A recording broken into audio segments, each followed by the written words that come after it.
veterans across the nation. How's everybody doing? I want to apologize for not putting out videos on a consistent basis.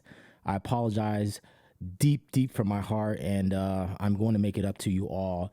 Anyhow, welcome back to the Geeks 911 show. I'm your host, Geeks. So today we're going to be talking about the Mission Act of 2018. Now, I know a lot of you are asking, what is that? What is the Mission Act of 2018? Well, let's go ahead and find out. So the first thing I want you all to do is take note of this video, this URL here. It's the veterans.house.gov link. Now, this is where you're going to find a lot of information on some of the bills that are being passed through the House to the Senate, and this is pertaining to veterans. So if you want to find out any type of act or any type of bills that are being passed or in the Senate or in the House, this is the website to go to. So what you want to do once you get to this website, of course, you're going to want to bookmark it. Okay. So go ahead and do that if you haven't already done so. And the next thing you want to do is you want to go to your search tool. Okay. Once you're at your search tool, as you can see, I already have it typed in here, Mission Act of 2018. You're going to go ahead and hit search. Okay. And what that's going to do is going to bring up a large amount of information here, or a lot of information here pertaining to the Mission Act of 2018. So what I did is I went ahead and clicked on this one, Press Release News, the House Committee on Veterans Affairs. And of course, it has the Mission Act of 2018 here. So, right, so I went ahead and clicked on it. And then I went down to where it says Ranking Member Walt's statement on a VA Mission Act becoming law. Okay. I went ahead and read through it, but to access it even more into detail, went ahead and clicked on the link. So basically, this gives you exactly what the Mission Act 2018 is and why it became law and so forth. So you're going to want to go ahead and read through this. And pretty much what it is, it's pertaining to community care services outside of the VA. Now, I know a lot of you know already, a lot of you veterans know already that when you go to the VA, the lines are so long and you get lost in the mix of things, okay? You get appointments, right? Your appointments are not, spaced in a way to where you can, keep a timely record of events or things that are going on with you, right? You get a call from the VA 1 month, and then you won't hear from them for about another quarter, right? So you don't want to be doing that, okay? You have to take control of your situation. Every veteran is responsible for themselves, okay? If you think the VA is going to go there and do your homework for you and call you and tell you when you need to come in to do your blood work, when you need to come in to check on anything that you have pending, any kind of compensation and pension things that you have outstanding, they're not going to do it for you, okay? So just take that in mind and keep that in the back of your head and understand the VA is not there to help and assist you, okay? It is up to you. It is up to the veteran to take the time and the initiative to get out there and do the homework to find out about these laws and these things that are going to benefit you, okay? So this is basically the Mission Act of 2018, and it's today's House Committee on Veterans Affairs Ranking Member Tim Walz released the following statement after the John S. McCain III, Daniel K. All right. So basically, ensuring veterans have access to high quality and timely health care is a moral obligation we all share in the community, in the country. And this was said by Walz, right? So what I did, I want to find a little bit more about this bill. Okay.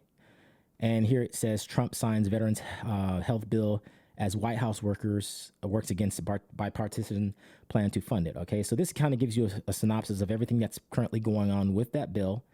Okay. And of course, if you don't use something, then you're not going to really get a whole lot of funding. So there's a lot of things going on within the VA structure talking about this bill, okay? So what I did next is I went ahead and went to the congress.gov website, and I actually looked up the bill. So here is the Senate number. So if you ever go here and you see an S, that stands for Senate, okay? And if you see H next to it, stands for House, okay? So once you see the S, that pretty much kind of lets you know that it's already been passed into law. Not all bills, but this is a good identifier to show you that things are going forward with it, all right? So basically, this bill was sponsored by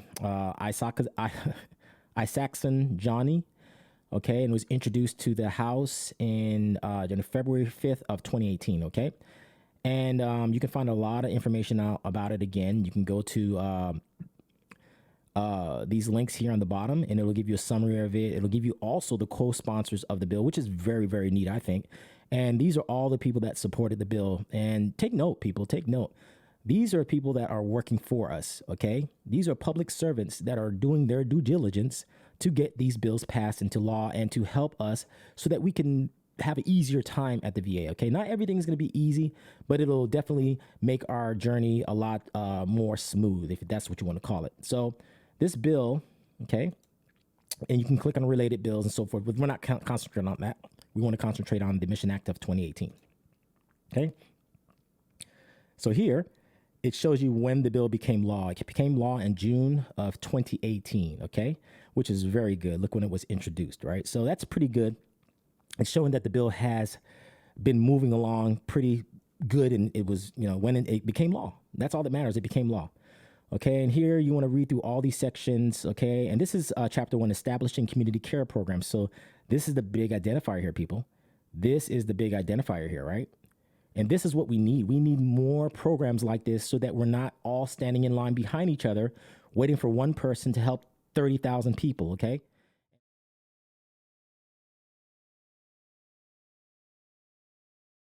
The Department of Veterans Affairs has faced increasing criticism this week that dozens of patients died because they waited too long. Today, Wyatt Andrews obtained a VA document that may show forcing patients to wait was standard operating procedure. Lonnie Rosito, a Vietnam veteran, says it took him years to get one medical test at the VA hospital in Phoenix. I have had 7 aneurysms, as I said. I haven't had a CT scan in 2 years. Where's my appointment? Rosito was among the dozens of veterans and family members at a town hall meeting in Phoenix. They were discussing allegations the VA hospital here kept a secret list of patients who couldn't get appointments within the VA's target time of 14 days. Debbie Valle says her husband Cecil died of prostate cancer waiting for treatment. It took 2 months to see his cancer doctor when they found out he did have cancer. We obtained this VA memo today explaining the process of gaming the appointment system. It was written by David Newman, a VA staff member in Cheyenne, Wyoming. If we exceed the 14-day measure for scheduling appointments, he says, the front office gets very upset. He outlined a way to get around it. When patients called for an appointment, they were not booked into the computer until an appointment came up no later than 14 days away. That way, the memo says, you get off the bad boys list. The VA responded today by launching a new investigation in Cheyenne and by putting the author of the memo on leave. The revelations from this scandal are expanding. Brian Turner, a veteran and VA worker in San Antonio, told our CBS station KENS that secret list existed in Texas and that the formula for creating the list was well known. This isn't just one clerk. This isn't just a couple of clerks or one area. Apparently this guideline came down from someone. This guidance or coaching skill came down from someone above. How far up, I don't know. The VA has now launched a national investigation into this scheduling process. Officials tell us the 14-day target for appointments was supposed to speed things up for veterans. But, Jeff, it's now clear that goal became an incentive to conceal the number of veterans who could not be seen on time. And the Secretary of Veterans Affairs will testify on Thursday. Wyatt, thank you very much. Everybody that is a veteran, everybody that's been through the VA system knows exactly what I'm talking about and knows exactly how things run at the VA, okay? So it is very important that you read through these bills, okay? See these acts that are working for us, right? The VA Mission Act of 2018, okay? Read through this, okay? These are like broken up in little sections here, right? And it's not going to take a whole lot of time to look at it and to understand it, all right? Paying providers, improving collections, okay? Look at this. Education and training programs, look at this.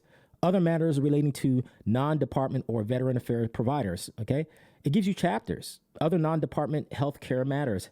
So just read through it and you'll have a better understanding in how to maneuver through the VA.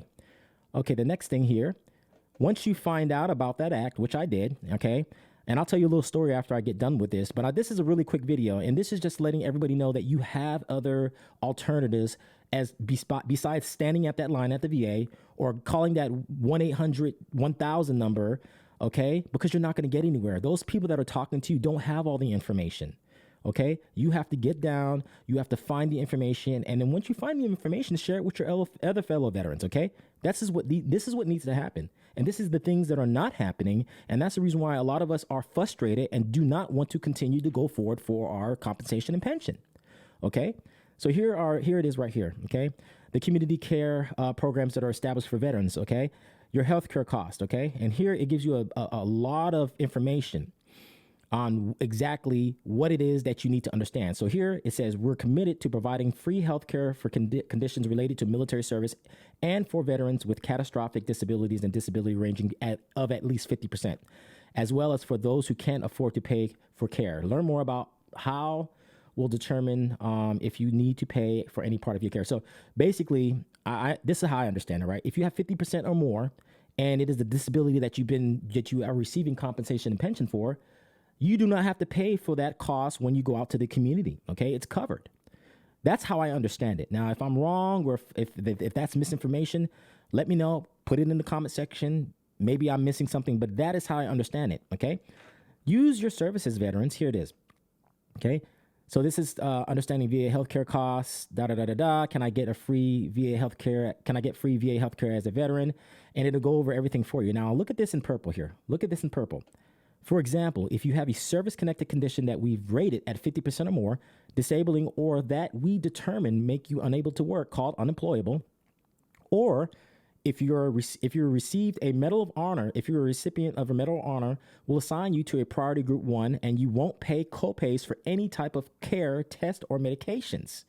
So I was right, okay? So basically, this is what you want to understand, all right? Read through this. This is on the va.gov website, okay? And always verify and make sure that that is what it is. You always want to make sure that it is a va.gov website. If it's another website or third party, you may not be getting all the information. It may be leading you down a path to have you go see a lawyer, and then you coming out of pocket for stuff unnecessarily, okay? So just kind of look over this stuff here, right? So it breaks it down, okay? It breaks it down, the copays. It tells you by group, okay? As far as how you go about finding out about copays and so forth, right? Here it is, more about providing financial information, right? Click on these little links, right? If you served in combat after the Gulf War or in combat against a hostile force after November 11, 1998, you don't have to provide your income to qualify for 5 years of free VA health care for any illness that may have been related to your military service. So this information is out there, okay? Don't sit back and become a victim. Don't victimize yourself. Okay, this is what I do. When I hear information or I find out things, I go and do my research, and this is what I come up with, okay? So the next one here, and this talks about copays, okay? This talks about copayment, okay? Copayments for medical care and pharmacy services resumed on October 1st of 2021. Financial relief is available to the veterans. You have a number here you can call, okay? And then it breaks it down in groups, okay? Priority groups, you got priority groups 1 through 5. Free visits per calendar year, you pay nothing. Fourth and greater visits, $30, okay? Look at these priority groups, okay? So if you're not receiving any compensation and pension and you're a veteran, you still can use these services, okay? And there's numbers that are available for you to give you more information on the services and the care that you can receive, okay? If you're a veteran receiving 10%, it'll tell you what group you're in, okay? Look at this, okay?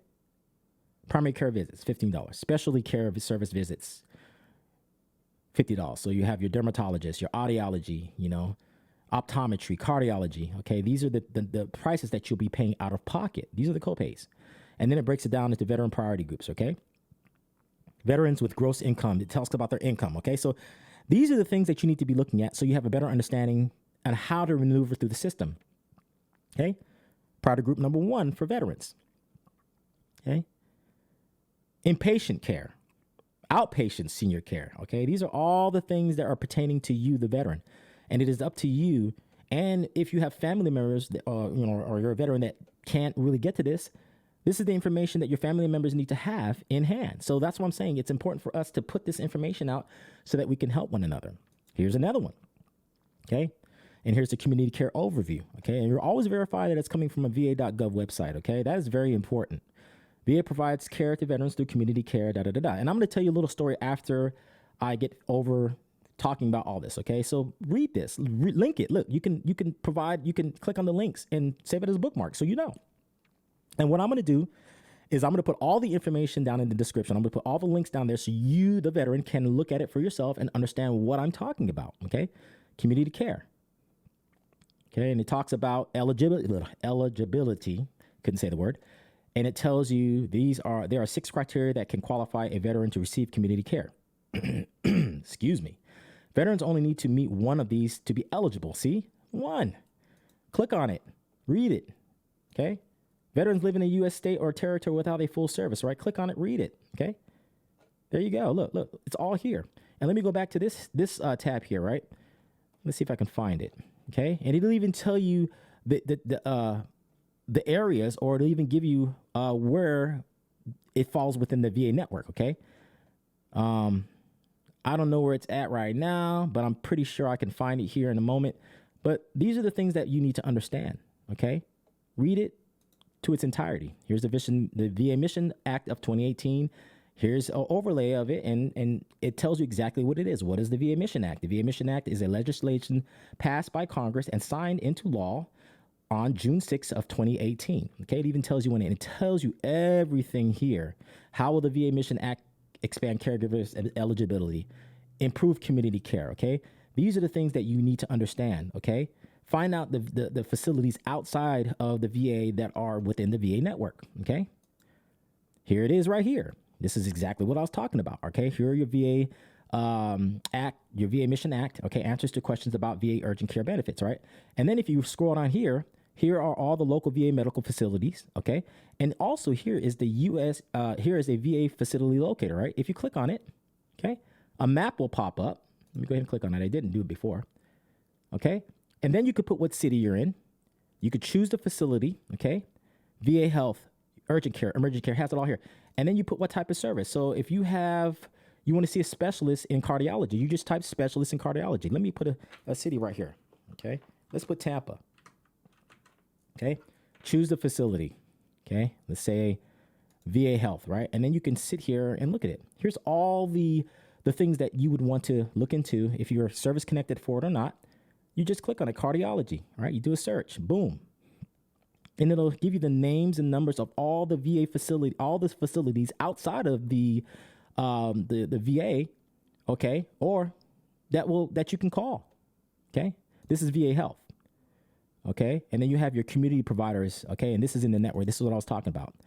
Okay, and you can put, let's see, let's do cardiology again. Let's see if they'll let me do it. Okay, here it is, pediatric cardiology. Here's technician cardiology, okay?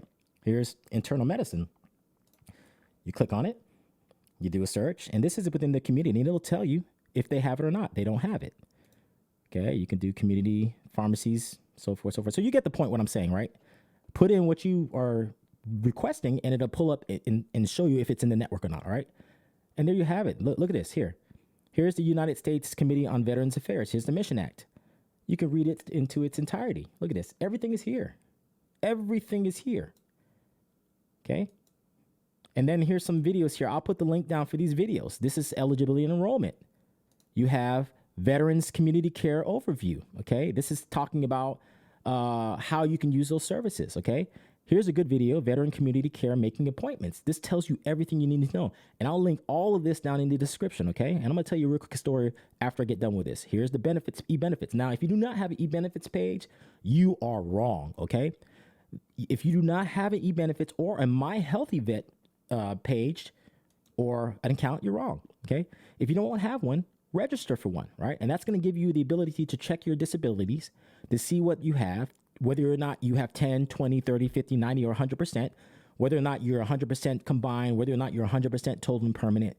These are the things that you need to know and understand, okay? And I have another video coming out to show everyone on how the VA kind of goes after your disabilities if you don't keep up with things, okay? You have a 5, 10, 20-year period. So you have to understand those years in between and how your service connections can be not touched, okay? Because they will touch it if you do not go to appointments, if you do not, make your appointments that you're scheduled for. And if this pertains to people that are under 100% permanent and total. If you're not permanent and total, the VA can and potentially lower your rating.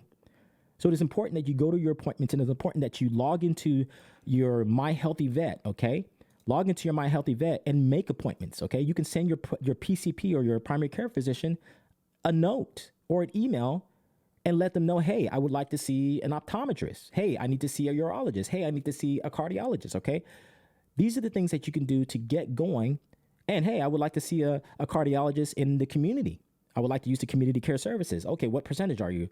They can find that out. I'm 20%. So then you can go back to these pages here to find out what group you fall under, okay, and whether or not you be paying a copay. Okay, here it is right here. Okay, it's so easy, and it is up to you, the veteran, to take the initiative to do what it is that you need to do to help yourself and to help others. Once we use these services more and more and more, they're going to provide funding for it. If you do not use something, they take the funding away and they put it into other groups. Okay, so stop waiting those long VA lines. Okay, these long lines at the hospital, at the VA hospital, complaining, griping, I can't get care. You can even fire your doctor. You can go to your patient advocate office and request to be moved to a different team if you would like, okay? If you feel that your doctor's not doing what it is they're supposed to be doing. Now, lastly, I would like to give you guys a little story real quick. Okay, so I had an appointment, okay, where I requested through my primary care physician on here, on My Healthy Vet, to see a specialist, or a specialty clinic, okay? And I called them. Actually, they called me, and I missed the call, okay? So then I went ahead and called them back, and I got on the line with them. I said, hey, I need to see, have this, like to see this specialist. And, oh, you're 1 day late. 1 day late? What do you mean 1 day late? So he kind of gave me an explanation as far as why I missed the window for community care. And then he pushed my appointment out 2 months. And I'm like, well, this is something that I need to take care of now. So I complained. I didn't let them tell me no and keep that as an answer. I dug and they called me back an hour later, and they made me an appointment within the next 5 days, okay, through community care, okay? So there are some steps that you have to take. Sometimes if your primary care puts in for you to see a specialist, you do have to go to your primary care first. And if they don't have the room or they don't have the ability to see you after or for the second or third appointment, they may put you out into community. So that is what I'm saying. It's very important that you make this known, or you tell them, hey, I would like to see community care, because everyone knows that the VA cannot keep up with the workload of veterans that are coming in. You got people coming back from Afghanistan. You got people coming back from Iraq. You got people coming back from all these wars around the world, okay? And there's a flood of paperwork coming in, and the VA just cannot handle the overflow. So if you're having an issue, if you've been exposed to chemicals and all these things, Agent Orange, you can reach out and get help. There's community care service programs that you can go to and get help, okay? But you have to make it a priority in your life, okay? Treat this like a job. Treat this like a job, and you're going to be fine. So anyway, I think that's all I can say about this. Remember, people, check this out, the VA Mission Act of 2018, okay? It's been passed into law as of June, okay? And look at this, June 2018, okay? So this is something that's already been out there, okay? Do your homework. Don't let, them tell you, well, we're going to push your appointment out 1 quarter from now, because that's not good. What if you have things that are happening to you and you need to get care immediately, okay? This is important, okay? And I think that if we exchange this information, if you get it and you make it and you get through and it's working for you, pass it on to the next veteran so that they can also have the ability to do that as well and get the care that they need. So anyway, I don't want to beat this up anymore. I'll put everything in the description, and people, man, we all have to work together. We are a family. We went to war, we served, and we deserve what we deserve, okay? So anyhow, this is Geeks 911. I will talk to you guys again, and look out for more videos, and peace, love, and harmony in 2022. Don't worry, everybody. I'm telling you right now, everything is going to be okay. I know the world is in a chaotic state, but I'm telling you right now, from the bottom of my heart, I believe that everything will be okay in the end, okay? So I'm out, y'all. Peace.